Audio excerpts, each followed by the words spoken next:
Hello साथियों, आप लोग कैसे हैं? उम्मीद करते हैं आप सभी अच्छा ही होंगे। लास्ट क्लास में हम लोग अभाज्य संख्या पढ़ चुके थे। इसके बाद जो टॉपिक्स आता है उसको हम लोग बोलते हैं यौगिक या भाज्य संख्या, जिसका इंग्लिश वर्ड्स होता है कॉम्प्लेक्स नंबर।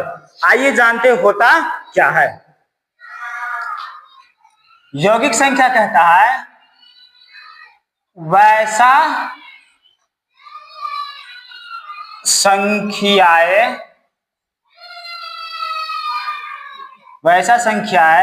जो एक और खुद के अलावा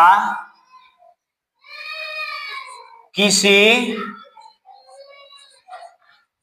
दूसरे संख्याएं से पूरा कट जाए, उसे यौगिक या भाज्य संख्या कहते हैं। और करके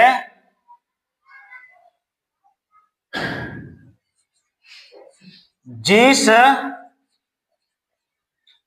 संख्याएं का गुणनखंड 2 से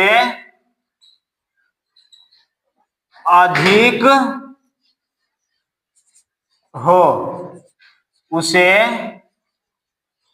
यौगिक या भाज्य संख्याएं कहते हैं। एग्जाम्पल्स में हो जाएगा 4, 6, 8, 9, 10, 12, इसी तरह से इन्फिनिट तक के चला जाएगा। आइए साथियों समझते हैं होता क्या है यौगिक संख्या। यौगिक संख्या कहता है वैसा संख्या जो एक और खुद के अलावा किसी दूसरे संख्या से पूरा कट जाए, उसे यौगिक या भाज्य संख्या कहते हैं। इसका मतलब यह हुआ कि ये अभाज्य संख्या का क्या है, अपोजिट है, उल्टा है। अभाज्य संख्या कहता है या तो है ना एक से कटेंगे या तो खुद से कटेंगे, लेकिन भाज्य यानी यौगिक संख्या कहता है एक खुद, इसके अलावा और भी अन्य संख्या से कट जाएंगे, तो उसको हम लोग बोलेंगे यौगिक यानी भाज्य संख्या। या इसको ऐसे भी डिफिनेशन बोल सकते हैं कि जिस संख्या का मैक्सिमम गुणनखंड यानी फैक्टर कितना हो, 2 हो, 2 से अधिक हो, उसको हम लोग यौगिक या भाज्य संख्या कहते हैं। जैसे एग्जांपल देख लीजिए, पहला क्या है 4, तो 4 का फैक्टर क्या होगा, 1 होगा, 2 होगा, 4 होगा, तो इसका गुणनखंड क्या होगा, 2 से अधिक है, मतलब 4 क्या कहलाएगा, भाज्य यानी यौगिक संख्या। जैसे मान लीजिए 12 लेंगे, तो 12 1 से भी है ना कट जाएगा, 2 से भी कटेगा, 3 से भी कटेगा, 4 से भी कटेगा, 6 से भी कटेगा और 12 से कटेगा, क्योंकि इसका डिफिनेशन ही कहता है कि जिस संख्या का गुणनखंड क्या हो, 2 से अधिक हो। यहां देख लीजिए 12, इसका गुणनखंड क्या है, 2 से ज्यादा है, इसलिए 12 क्या कहलाएगा आपको, यौगिक यानी भाज्य संख्या। इसका एक नोट्स आप सभी याद रखिएगा।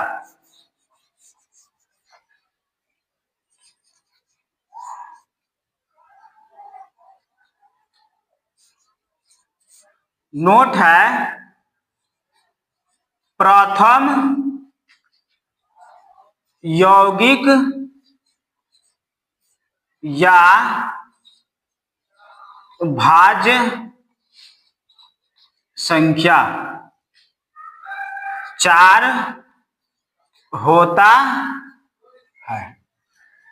इस नोट से बिहार बोर्ड ऑब्जेक्टिव में पूछा जा चुका है कि प्रथम अभाज्य और प्रथम भाज्य संख्या का गुणनफल क्या होता है। तो पिछले क्लास में हम लोग पढ़ चुके हैं कि प्रथम अभाज्य संख्या जो होता है वो 2 होता है, और यहाँ पे अभी क्या पढ़े कि प्रथम भाज्य संख्या क्या होता है 4। अब दोनों का गुणनफल करेंगे तो क्या आ जाएगा 4 दूनी 8।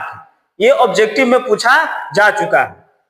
अगर आपको समझ में आया होगा तो कृपया करके लाइक्स कर दीजिए, और इसी तरह से किसी भी प्रकार का डाउट होगा तो कमेंट में आप कर सकते हैं। Thanks all of you.